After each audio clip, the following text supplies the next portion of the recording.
जय जगन्नाथ। नमस्कार मोर दर्शक बंधु। आशा करुछि जगन्नाथ कृपारु आपण माने सबु भलरे थिबे। आज आमे आलोचना करिबा चारि जुगर विषय रे। आलोचना करिबा पूर्वरु मोर आपण मानको एक छोट अनुरोध, आमर चैनल टिकु सब्सक्राइब करिबाकू। सब्सक्राइब करी घंटी बटन को टिपी ऑल नोटिफिकेशन को सिलेक्ट करंतु। एहा करिबा द्वारा आमे जेउ नूतन नूतन वीडियो करिवु ताहा आपण मानक पाखकू प्रथमे जीव। तो एबे आसंतु आलोचना करिबा।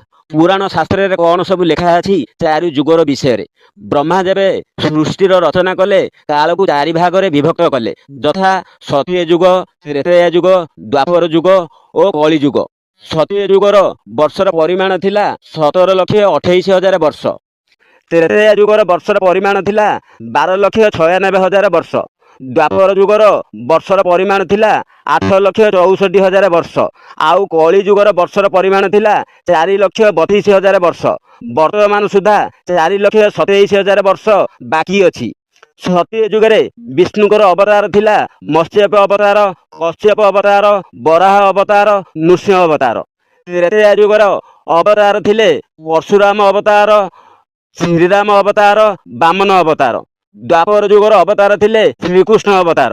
आउ कली युगर अवतार सत्य युगर आरंभ हेबा समय अवतारी आविर्भूत हेबे। तालिकार लेखा अछि विष्णु को दशम अवतार रूपे कल्की नाम रे नामित हेबे। सत्य युगरे मनुष्यर आयुष थिला 1,00,000 वर्ष, उच्चता थिला 21 फुट। त्रेतया युगरे मनुष्यर आयुष थिला 10,000 वर्ष, उच्चता थिला 14 फुट। द्वापर युगरे मनुष्यर आयुष थिला 1,000 वर्ष, उच्चता थिला 10 फुट। आउ कली युगरे मनुष्यर उच्चता 5.5 फुट। मनुष्यर आयुष 100 वर्षरू कमी कमी कली युगर शेष भाग आड़कू 12 वर्ष होइजिवो। सत्य युगर उत्पत्ति होइतिला वैशाख शुक्ल तृतीया बा अक्षय तृतीया रविवार दिन। त्रेतया युगर उत्पत्ति होइतिला अँला नवमी रविवार दिन।